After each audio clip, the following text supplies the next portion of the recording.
Bénissons le Seigneur. Nous louons le Seigneur qui dirige lui-même son Église et choisit parmi nous les instruments qu'il désire.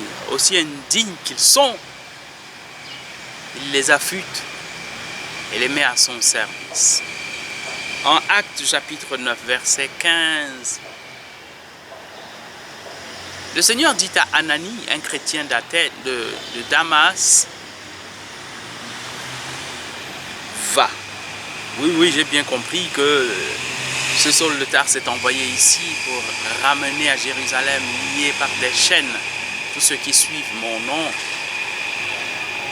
Mais va le trouver, impose-lui les mains, tel qu'il l'a vu dans une vision, pour qu'il recouvre la vue. Va.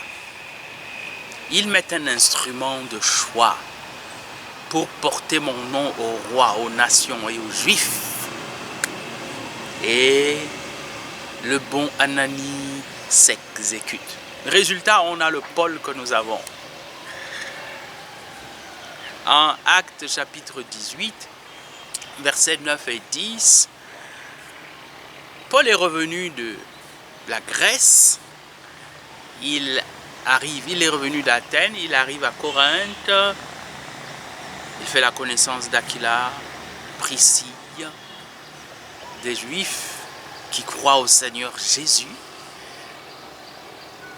Il y a une forte opposition de la part des Juifs de la ville. Qu'est-ce que c'est que cet enseignement? Alors, il est sans doute tenté de poursuivre son chemin. Quelle persécution il n'a pas eu déjà? Il a déjà été lapidé. Il sait de quoi ces gens sont capables. Mais le Seigneur lui dit, parle, ne garde pas le silence, parle. J'ai un peuple nombreux dans cette ville de Corinthe. Je suis avec toi, ne crains pas, parle. Et Paul s'exécute. On sait après ce que Corinthe a donné, non seulement en termes de communauté, une communauté à laquelle il écrit 2 lettres qui sont dans le Nouveau Testament, mais aussi en termes d'apôtres, en particulier Aquila et Priscille, un couple missionnaire. Alors qu'est-ce que le Seigneur me dit à moi? De me taire? D'avaler ma langue? Où est-ce qu'il m'envoie? Où est-ce qu'il m'appelle? À quelle tâche il m'assigne?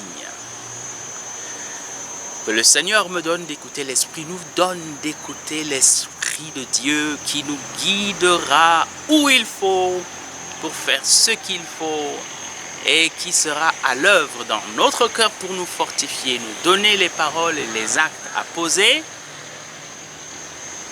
et qui sera autour de nous pour nous protéger et toucher le cœur de ceux qui entendent le message. Jésus-Christ est Seigneur, à la gloire de Dieu le Père. Alléluia. Bénissons le Seigneur.